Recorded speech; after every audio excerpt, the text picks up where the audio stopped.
अस्सलाम वालेकुम, welcome back नाजरीन। रजब भट्ट और ईमान के बारे में न्यूज़ ही न्यूज़ है, क्योंकि रजब भट्ट का अलहदा जो ना बयान आ चुका है, गज़ल का अलहदा और नदीम का अलहदा, ईमान की वापसी और सुलह को लेकर। नाजरीन वीडियो बड़ी ख़ास है, क्योंकि इस वीडियो में अब हर चीज़ आपको क्लियर होने वाली है कि रजब भट्ट और ईमान के दरमियान में क्या होने वाला है या फिर क्या हो गया है, क्योंकि तीनों के जो ना बयान आ चुके हैं। तो नाजरीन पहले आप नदीम की वीडियो देखें, उसके बाद मैं आपको जो ना रजब भट्ट की वीडियो दिखाऊंगा, उसके बाद आपको गजल की दिखाऊंगा।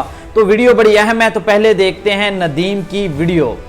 क्योंकि अभी रजब और ईमान की फाइनल डिवोर्स नहीं हुई, तो मैं हमेशा उनको एहतराम से ही पुकारूंगा ईमान भाभी। अगर मैं ऐसे कह दूं कि ईमान, तो ये सेंस नहीं बनती। अच्छा, और ऑन के साथ भी आप बड़ा अच्छे तरीके से डील कर रहे थे, बड़ी अच्छी वीडियोस, खुश अखलाकी से मिल रहे हैं, खुश गपियां लग रही हैं। तो ऑन तो असल फसाद की जड़ कहा जाता है उनके रिलेशन में। मेरी जितनी भी ईमान भाभी से मीटिंग्स हुई है ना, जितनी मेरी उनके साथ अच्छी है bondings as a brother and sister. तो अब मैंने कई दफ़ा ईमान भाभी को भी ये कहा कि आप ऑन को कहेंगे थोड़ा डाउन करें अपने आप को, तो वो, लेकिन उसका जो रिएक्शंस हैं ऑन के टुवार्ड्स रजब, ठीक है, वो चलते रहते हैं। ये एक चीज़ ऐसी है जो रुकती नहीं। अभी हमारी जो मीटिंग्स चल रही हैं अभी हमारी और मेरी ईमान बाबे के साथ, तो अभी मेरी जितनी भी मीटिंग्स हुई हैं, मैंने लोगों ने एक होप बना ली है कि अपना पता नहीं शायद ये वापस आएंगे। तो आपको क्या लगता है? आप बताएं। मैं तो आपको ये बताऊंगा, मैं आई एम सॉरी टू से, लेकिन क्या रजब और ईमान की सुलह होने जा रही है? रजब और ईमान की सुलह होने जा रही है, दोनों एक होने जा रहे हैं। ये बहुत अपना खुशी की बात है। ये सोशल मीडिया पे काफ़ी हद तक जो लोग हैं वैसा सोचते हैं कि यार ये ऐसा होने जा रहा है कि अब बहुत बड़ा जो है ना सरप्राइज आने वाला, दिस एंड दैट। इवन कि जब मैं ईमान बाबा के साथ अपना तो फिर भी लोगों ने एक ट्रेंड बना दिया कि अब रजब और ईमान की सुलह होने लगी है, नदीम कुछ करेगा। उसके बाद भी मेरी भट्ट से इन डिटेल बात हुई। मैंने उससे 3 घंटे की मुलाकात की और मैंने उसको पूछा अगर कोई ऑप्शन अवेलेबल है तो टेल मी समथिंग, कि इफ देयर इज समथिंग, तो I am sorry to say and that final outcome is there is no coming back. और बस अब जो कोशिश है वो यही है कि दोनों घर की जो चीज़ें हैं वो स्मूथली वाइंड अप हो जाएं अपना ऑफ द रिकॉर्ड।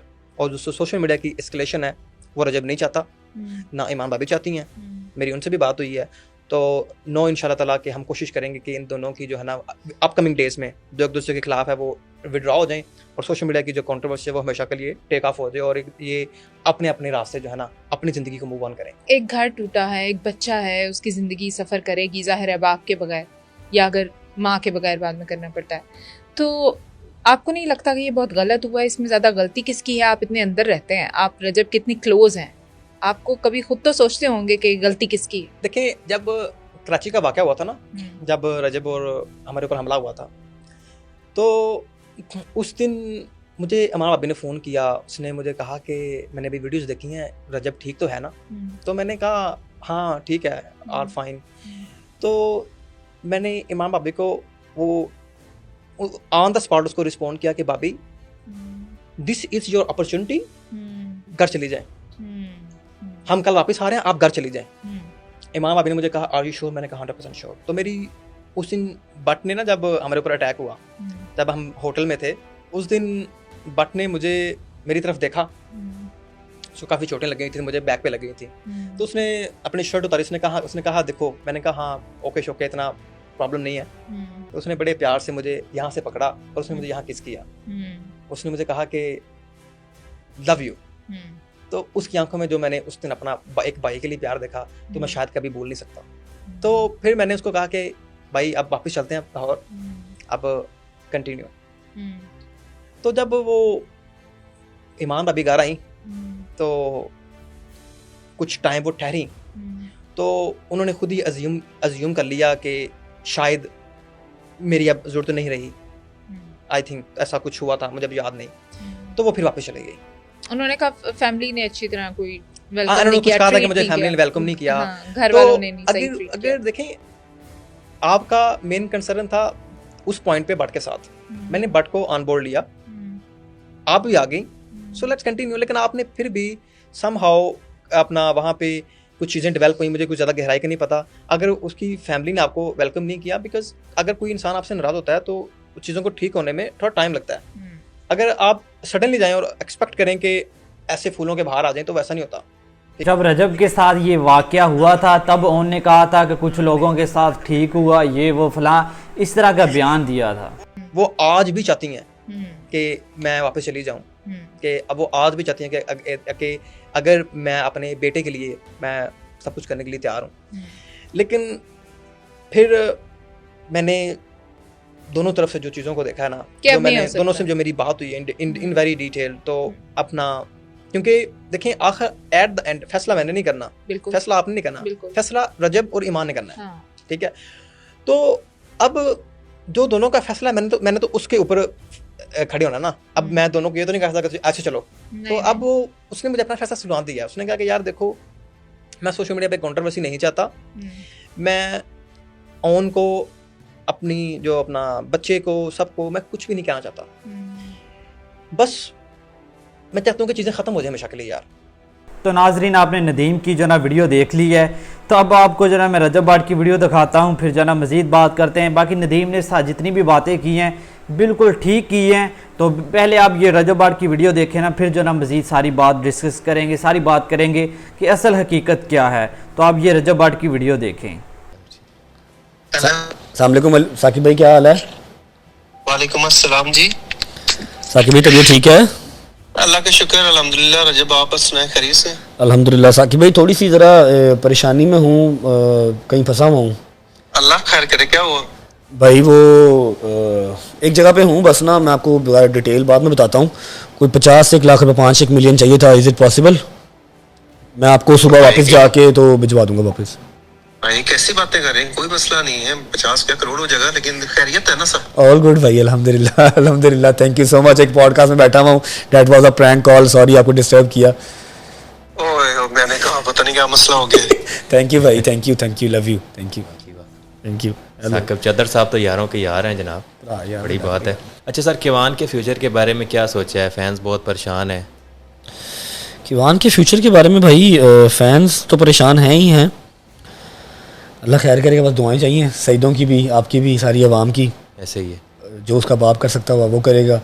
लोगों को चीज़ें वो नज़र नहीं आती हैं जो हम डाइजेस्ट नहीं कर पा रहे। हम लॉन्ग स्टोरी बहुत सारी देखी है, लेकिन इंशाल्लाह अपने मरने से पहले कुछ ना कुछ बेहतर उसके लिए करके जाऊंगा। नाजरीन, ये वही साकिब साहब हैं जो ना, जिनका मोमना इकबाल जो एक्टर है उनके साथ जो ना एक केस भी है लगा हुआ है अदालत में।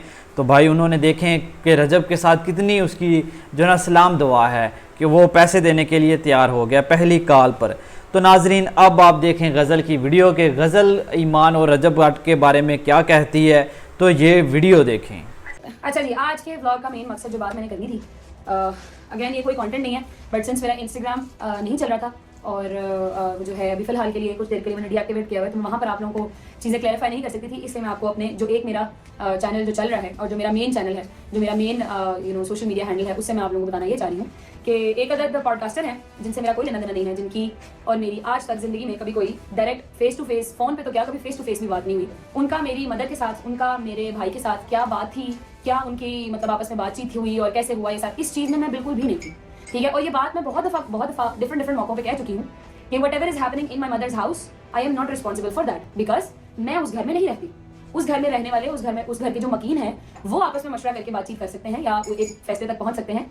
मैं अगर रिस्पॉन्सिबल हूँ तो वो या अपने अल्फाज की हूँ या जवाब के अल्फाज की हूँ। ठीक है, मैं अपने भाई के अल्फाज की या मैं अपने भाई की किसी भी चीज़ में, मुझे आदत नहीं है कि मैं किसी भी चीज़ में जाके घुसूँ और कहूँ नहीं मुझे बताओ, मैं बताऊँगी मैंने कैसे, नहीं, मैं उस तरह की औरत नहीं हूँ। ठीक है, उसने जो भी किया, नाम ले लेती हूँ, एक पॉडकास्टर है जी रूबी साहिबा, और अगेन मैं बहुत रिस्पेक्टफुली आपसे बात करूंगी। आपकी रजब भाई के साथ जिस किस्म की भी बातचीत हुई, उन्होंने आपको पॉडकास्ट दिया, उन्होंने कहा कि आपकी मैं हेल्प आउट करना चाहती हूँ, वो आपका फेल है कि आपने उस हेल्प को बाद में किस तरीके से पोर्ट्रे किया, वो आपका फेल है, उसकी जिम्मेदार हर तरीके से आप खुद हैं। बट आप अगर किसी और बंदे का नाम लेके कह रही हैं कि उस बंदे ने भी मुझे पॉडकास्ट दे दिया, जो कि हूँ मैं, कि उस बंदे ने पॉडकास्ट मुझे दे दिया, मेरी तो उनसे बड़ी लंबी डिटेल में बात हुई है, फिर आप ऐसा करें कि आप एक अदद स्क्रीनशॉट जो हमारी बातों का हुआ है वो, और उसके साथ साथ आपको ये छोटा सा क्लिप भी छोड़े, आप एक थंबनेल जो आपने मेरे साथ बैठे हुए पिक्चर तो ली होगी ना थंबनेल के लिए, कि आपने मेरा पॉडकास्ट किया तो आपने थंबनेल के लिए कोई पिक्चर तो ली होगी, वो पिक्चर ही आप प्लीज दिखा दिएगा कि मैंने पिक्चर दिखाई है और जी ये गजल झूठ बोल रही है, गजल ने मुझे पॉडकास्ट दिया है, वो अब इस बात से मुकर रही है और ये वो। ठीक है, मैंने आपको कोई पॉडकास्ट नहीं दिया, मेरी आपसे कभी लाइव भी, फोन पे छोड़े बहुत दूर की बात है, आपसे मेरी कभी लाइव भी बात नहीं हुई। ठीक है, तो इस किस्म की सहाफत एक अच्छे सहाफ़ी को सूट नहीं करती कि आप झूठ के ऊपर अपनी बातें करें और साथ में ये भी कहें कि जी सिर्फ व्यूज़ की खातिर, चंद व्यूज़ की खातिर आप ये भी कहें कि जी मुझे तो उसने बड़े सबूत दिखाया है, मेरे साथ उसने बड़ी बातें की हैं। अगेन मैं बहुत दफ़ा ये बात पहले भी कर चुकी हूँ, मैं ये बात अब आखिरी दफ़ा मेरे ख्याल में मुझे लगता है कि ये आखिरी दफ़ा ही होनी चाहिए। मेरा किसी भी रिलेशन से, जो मतलब मेरे जो मायके का रिलेशन है, वो क्या करते हैं मेरा उस चीज़ से कोई ताल्लुक नहीं है, ठीक है। मैं कोई नहीं होती प्रूफ दिखाने वाली, मैं कोई नहीं होती किसी को गंदा करने वाली। जो जहाँ पे है खुश रहे, मुझे जीने दे, ठीक है। अल्लाह पाक मेरे भाई को भी लंबी ज़िंदगी अता करे, जितने जोड़े हैं अल्लाह पाक सबको बेहतरीन अंजाम तक पहुँचाए, अपने वो लंबी ज़िंदगी दे, आपस में साथ इकट्ठे रहें। बट अगर कुछ हो भी गया है तो उसको इतना नहीं उछालना चाहिए, ये आप लोगों ने उछाला है असल में, ठीक है, और किसी ने नहीं किया, जो बड़ी सीधी सी बात है। आप लोगों ने, आप जैसे सहाफ़ी जो झूठ बोलते हैं, झूठ पर मबनी बातें करते हैं, उन लोगों ने ये जो है ना ये काम खराब किया, ठीक है। तो मैं आपसे रूबी मलक, जब से रूबी मलक ने रजब बाड़ का पॉडकास्ट किया उसके बाद ये इसकी मेंटल जो हेल्थ जो है ना मुझे लगता ठीक नहीं है। जिस तरह की ये बातें कर रही है, झूठ बोल रही है कि गज़ल का पॉडकास्ट हो गया है, उसने सबूतों के साथ ये किया है वो किया है, सिर्फ व्यूज़ के लिए कि अब जो ना लोग मुझे देखेंगे। तो भाई उसके बाद ये कह देना कि रजब ने पॉडकास्ट दे दिया तो क्या बात हुई, मैंने एक बहुत बड़ी गलती की रजब का पॉडकास्ट कर कर, ये वो फलां। तो बड़ी अजीब सी बातें की हैं रूबी मलक ने। तो बाकी नाजरीन आपने जो ना रजब भट्ट की भी वीडियो देखी, नदीम की भी, नदीम ने भी यही कहा कि जो ना रजब सुलह नहीं करना चाहता, उसकी तरफ से ये सब कुछ ख़त्म है और वो चाहता है कि जो ना अच्छे तरीके से ये चीज़ें ख़त्म हो जाएं। तो लेकिन नाजरीन मैं आपको बता दूं, जो रजब भट्ट जितना भी मर्ज़ी के बोल रहा है कि मैं जो ना ये रिश्ता ख़त्म कर चुका हूँ या मैं करूँगा, तो ये सारी जो ना झूठी बातें हैं।